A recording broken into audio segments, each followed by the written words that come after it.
Hi, my name is Singh, and I'm broadcasting from New Jersey on behalf of Stanford online high school students from across the globe. So, hello world.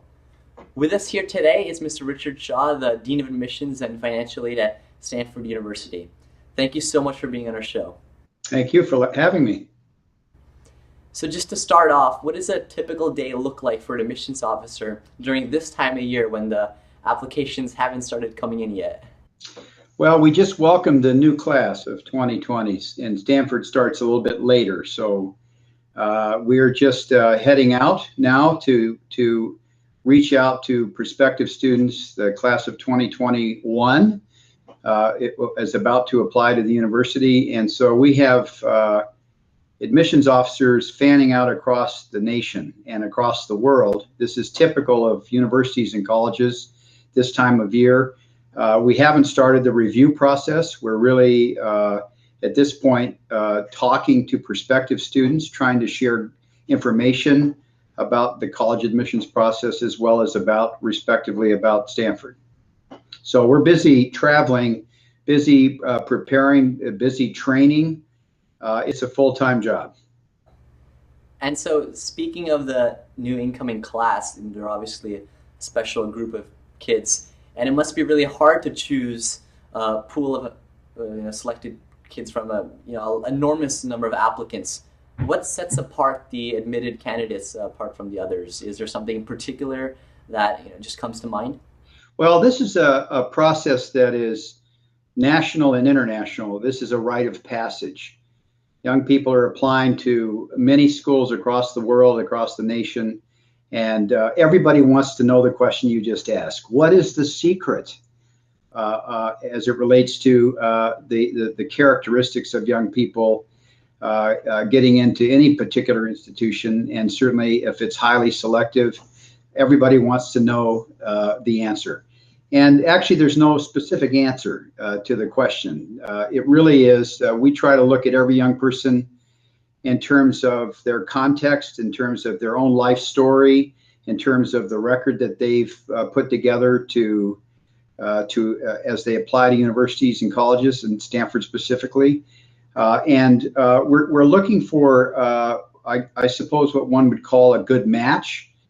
Because a lot of students that apply to this institution and schools like it are very well qualified on quantitative measures. They have, reasonably strong test scores. They're in the top of their class. These are all realities of being in a selective environment.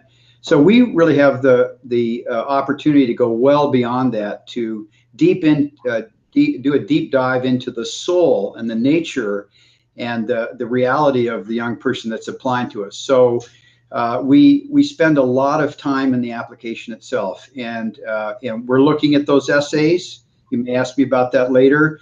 We're looking at the recommendations and the support that those students get from their teachers. We're looking for your passion for the intellectual sort of process, as well as looking at what you've sort of done as you've been a high school student or gone all the way through school. So there's no secret formula, and there's no absolute slam dunk answer to the question, because we really have such a broad and deep diversity of students and so many different perspectives. The goal is to try to make a good match with the institution and try to bring people together that really care about what we have to offer. And that's true for any school or college in the country. We're all trying to make a good match. So I'm sorry, I can't tell you what the secret formula is. It's one of the most commonly asked questions in the world.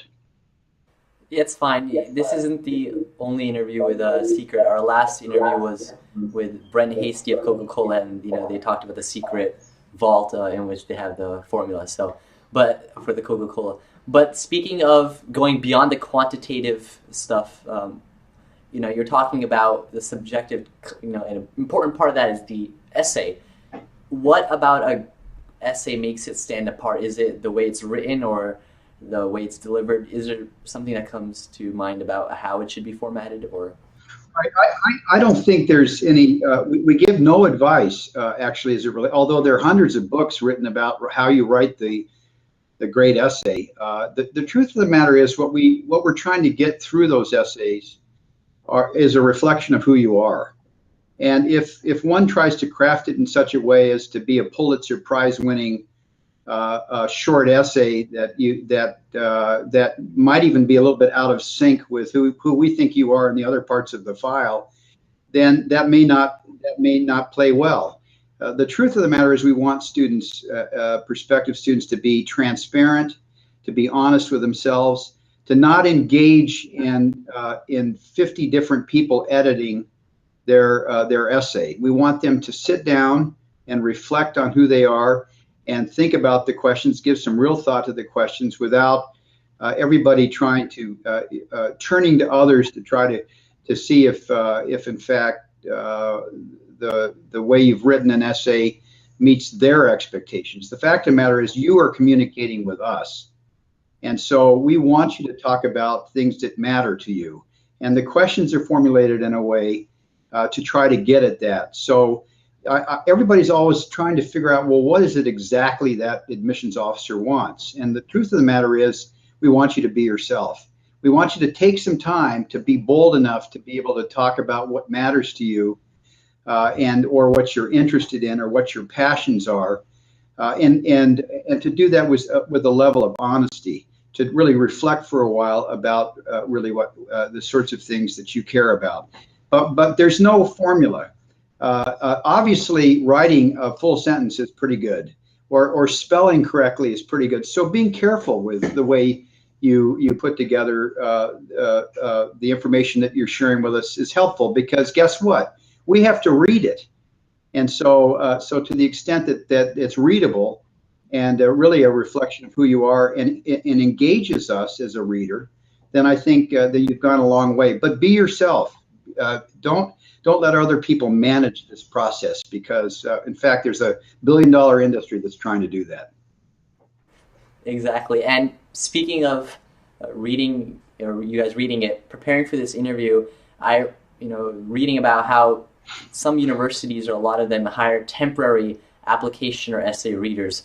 So how big of a challenge is it for universities to maintain objectivity, especially in the first read when only one person might be looking at an application and it be someone a temporary, not someone who's been working full time? Right. Yeah, that's a good question, and it's sometimes when you look at the volume, it just seems completely daunting. It actually is fairly daunting. But we really believe that every young person should have the opportunity and the respect to be considered if they've gone the distance in terms of applying to the university. We want to be open and transparent about the possibilities, but we want to walk away from all these quantitative measures that scare everybody half to death. I think the truth is, yes, we have many professional officers, about 26 officers in our operation, and we do hire in other schools on an annual basis people that are reading that in many cases the vast majority of our what we call seasonal readers have read for years. They've been reading applications, and the key to all this is the training. The key is to ensure that that everybody really has a good sense of where we're trying to get. I, as the dean, will set the tenor and the objectives that we're trying to accomplish. Talk about impartiality. Talk about reading students in the context of their own life experience.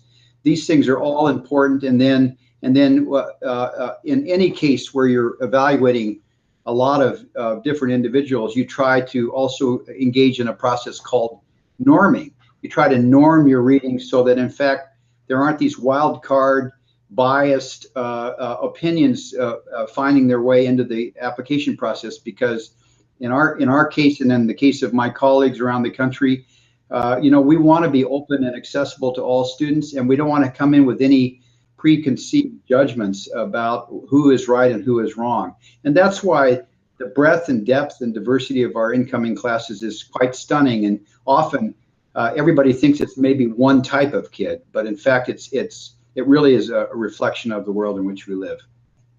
And that's one thing we're talking about with Mr. Whitney, Caltech's executive director, that it's the one type of class, basically a diverse class, and you have different kids that comprise that one class. I guess that's right. And diversity is very broadly defined. It could be first generation to college. It could be fifth generation to college. It could be people that come from many different cultural perspectives, from different religious perspectives, and race and ethnic backgrounds, from low income all the way through high income.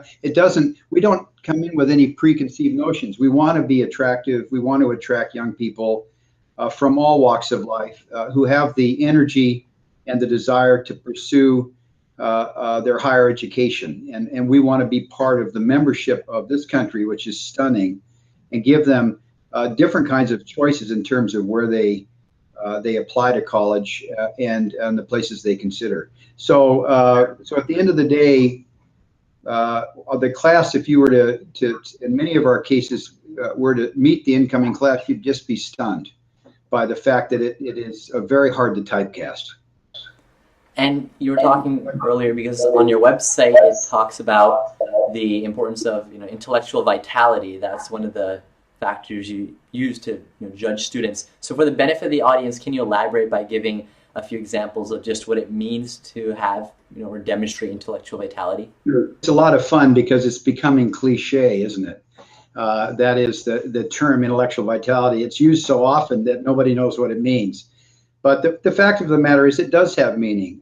It really is talking about passion for what you do, deep diving into places things that you're interested in, an ability to express that interest and that passion for whatever it is that you care about. A part of what we're trying to accomplish in looking for intellectual vitality is the fact that you just didn't go through the process. You didn't just continually ask the question, now how do I get an A exactly? But in fact, you as a high school student you found your passion, you found your place into intellectual and academic worlds that sort of drove you to move to the next step, which is to want more, to learn more, to engage more.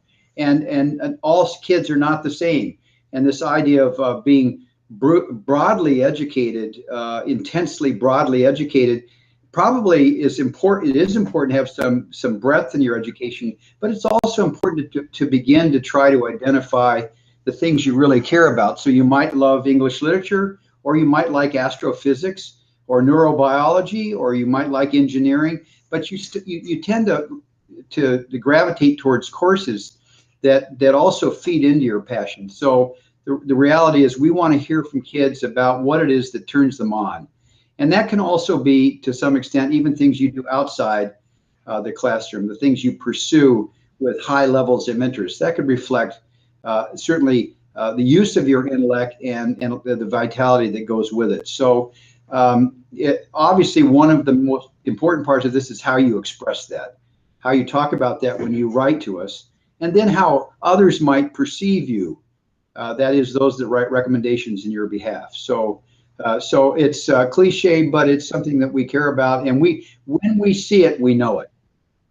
And speaking of writing to you guys, this is the season where so many different seniors are deciding whether they should apply based on what schools are restrictive early action, Sure. early decision. Sure. So what considerations does a university like Stanford have in making the decision to whether offer restrictive early action or early decision for the first pool of applicants? Right. It's an important question, and my opinion about early programs is where you apply early should be where you want to go.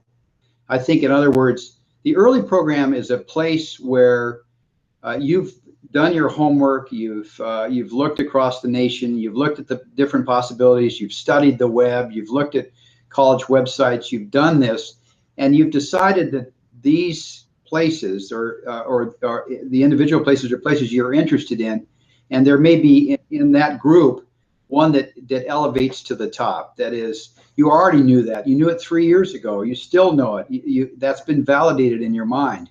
So if you apply to a place early decision, you're locked in. That's a lock-in. That says if you get into that university or college, you must go. That's a commitment. And there are a lot of ED schools. If it's early action and open, you can apply to a few of those, and that's fine too. That may mean that you're not too sure. In our case, we do something called restricted early action, and we say to you, if you apply to Stanford early, you can't apply to another like institution, another private institution. You can't apply to the publics. But if you're applying early, generally we assume that that's because you've decided that we're the university that if you got in, you probably want to go to. But we don't restrict it. We don't say you can't apply later. And students may have a change of heart. You're only 17, right? Or 16 or 17. You may have a change of heart, and some students can go on from our system, even if they get in and apply to other places January 1st. I don't want it to be assumed that applying to, you actually have to do your homework, because applying to Stanford early doesn't give you an edge. It doesn't give you, if we take you early, we're going to take you later. So in other words, we really are pretty consistent about the students that we take, even though the odds are, if you look at the percentages, we hire a little bit, we admit a little bit higher percentage, but it's because they're really strong. And we're going to, if we take them now or take them later, it just means that we've given it full evaluation. We don't do it because you are committed to coming here. That's not the reason for it. So, but for example, for Stanford, is there something that you think of, administrators as a whole when deciding whether Stanford should offer REA, or whether next year, for example, you should switch to just ED, or are there things that? I've been in this business a long time in 5 universities. I can guarantee you, I've been through this discussion for many, many years. And in fact, I've never been adverse to the early programs. It's not a matter of, and I think for students that have really done their homework, it's not a bad idea for them to, and they have a first choice, and they've looked at all of the criteria and the profile, that they take their shot. That's fine. But we all also, these early programs have gotten a bad rep for the issue around diversity applying early. But that's changed a lot in recent years. So I've always been a proponent of it. I really am not interested in the programs that lock you in, because I worry about that, because that means that so early decision for many is. If that's your first choice and that's what you want to do, that's a great idea. I would not do that. I want to give you an opportunity to change your mind if you want to and apply somewhere else early. But we don't want to flood the marketplace early. So that's why there are restrictions about it, whether it's ED or REA. These restrictions have to do with not flooding the market with 10 applications on November 1st, because that means that students could be locking up. If they're really strong, 7 admits, and that means 6 people get displaced. You understand? Yeah. So, pulling from your experience, is there a simple, or concise message or advice you have for the current seniors, whether it be about applying to college or just in general how to live life, or what you've learned even when entering the workforce? Yeah, I actually think my advice would take us back before technology. I think you kids are so overwhelmed with the amount of information coming in on you, and the pressures you feel and the stress you feel in high school, and worrying about what you didn't do and what you should do.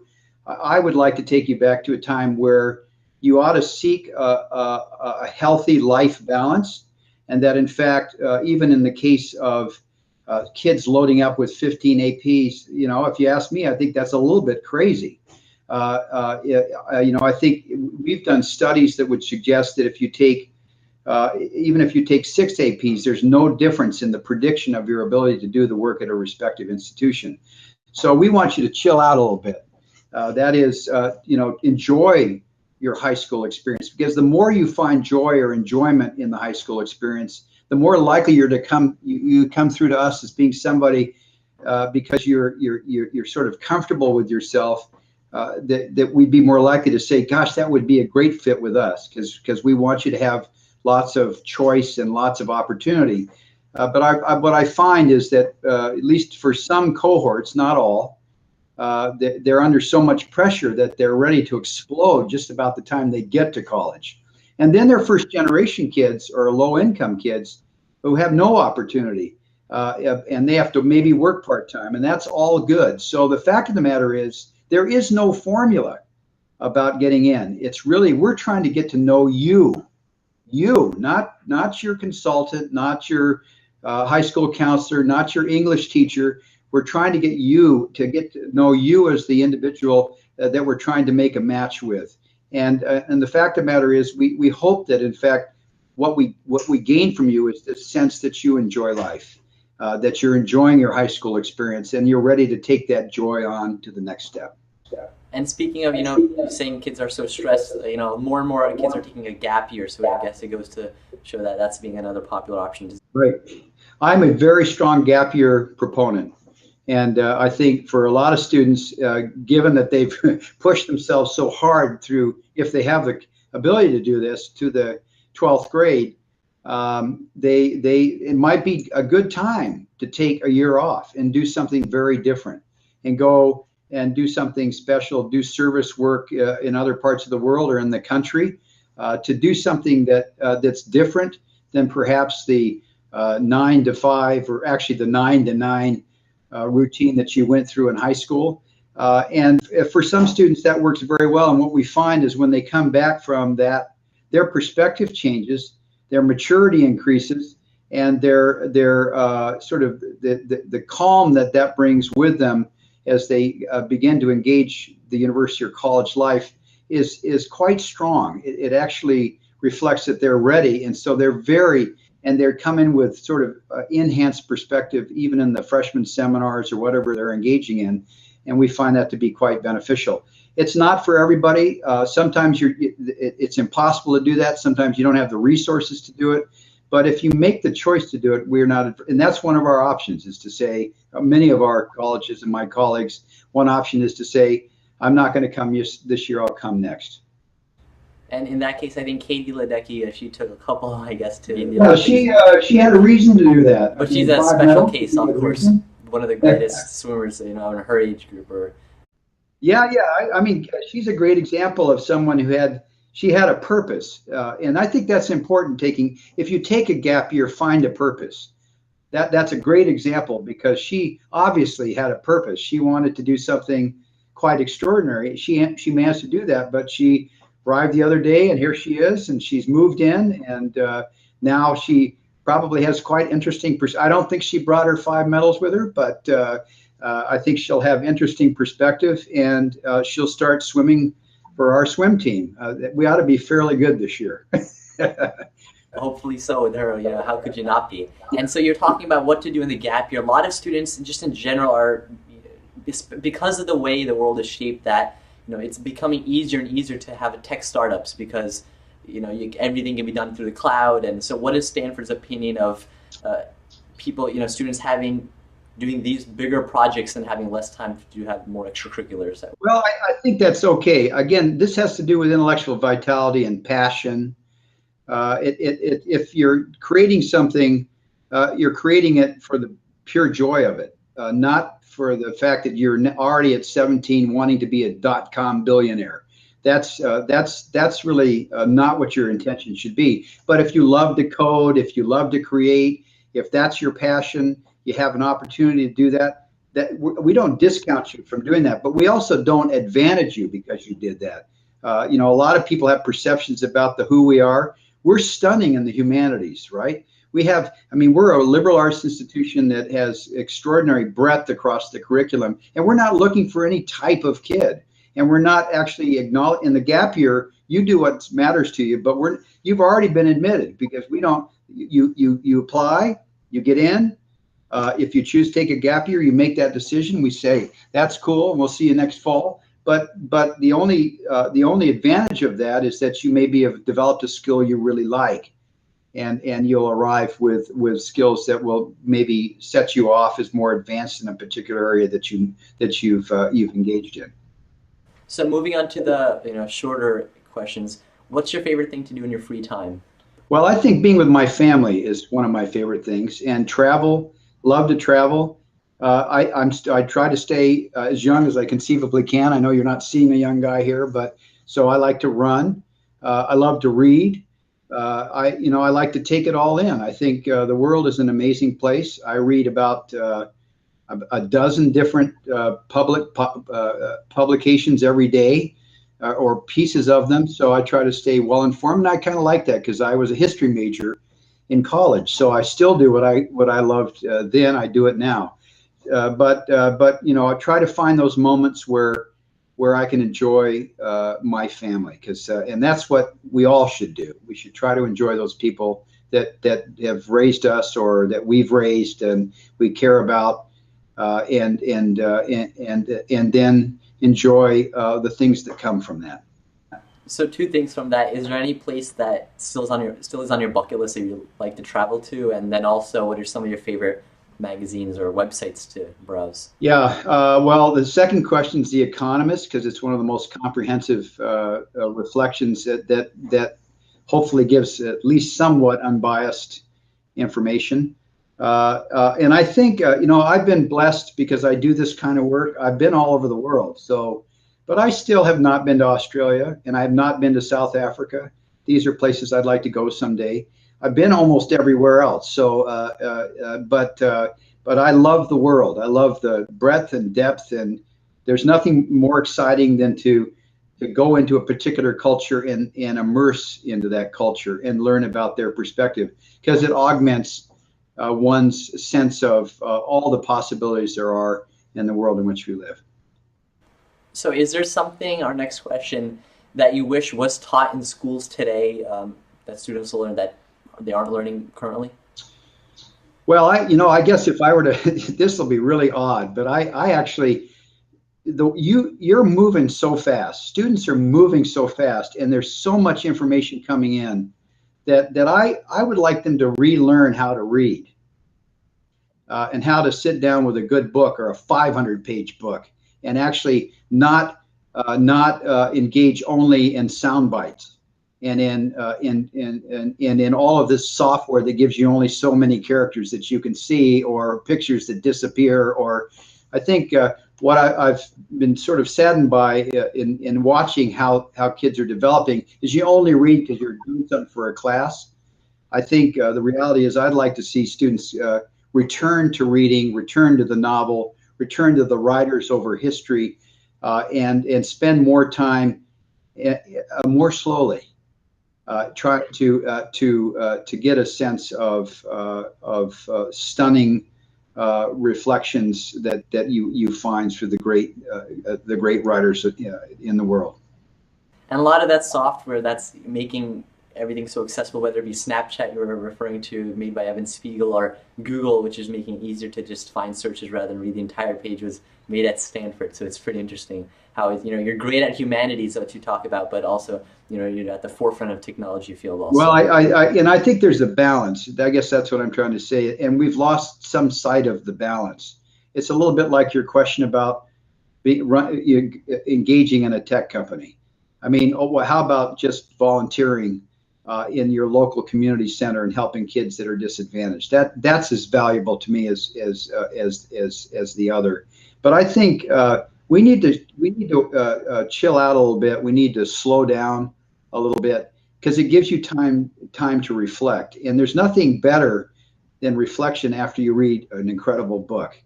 It gives, your mind goes wild, and because you use your imagination, and that someday may contribute to your innovation. And speaking of today's kids, they might be reading books, How to Get into College. Yeah, how help us. Oh boy, right. Tell them to burn the book. That's the book to burn.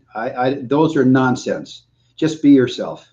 Or reading them on the Kindle. There's nothing to burn in that case. Yeah, that's true. All right. Well, you can delete that real fast. Now we're on to our this or that segment. Would you rather have one wish granted today or 3 in 10 years? I always like to think ahead. So I'd like to see. I would like to plan for the future. Maybe 5, maybe 7 years, but and it doesn't matter as long as those things make a difference. So if it's one stunning thing tomorrow, or it's 3 pretty good things in 10 years, either way, I'd be pretty happy. Would you rather win an Olympic medal or an Academy Award? Oh boy, that's a hard question. They're both stunning. I think I would love to to be really good in the theater and win a Tony or an Academy Award for a incredible performance. But I could play an Olympian in a movie, and then I win both ways. If you could trade lives with anyone living today for just a day, who would it be? Oh boy, that's the hardest question. That's a very hard question. Socrates. Oh, living today? Living? They have to live today? Yeah. Oh no, I don't know. That's a hard question. Let me. Well, our last question is pretty hard too. Okay. Well, this one is. I would like to be Barack Obama for a day. I think he's a pretty cool guy. Okay. Juice or soup? I love onion soup, so I'll go soup. And our last question. Wait for it. Ready? Yeah, I'm ready. Princeton or Harvard? Oh, brother. Neither. How's that? Sounds good. So, all right. We'd like to thank Mr. Shaw for graciously sparing his time and coming here onto our show, Pixel Talk, and inspiring hopefully not only the Stanford Online High School community, but youth around the country and perhaps even around the globe. Thank you so much. All right. Thank you so much. Great to talk to you.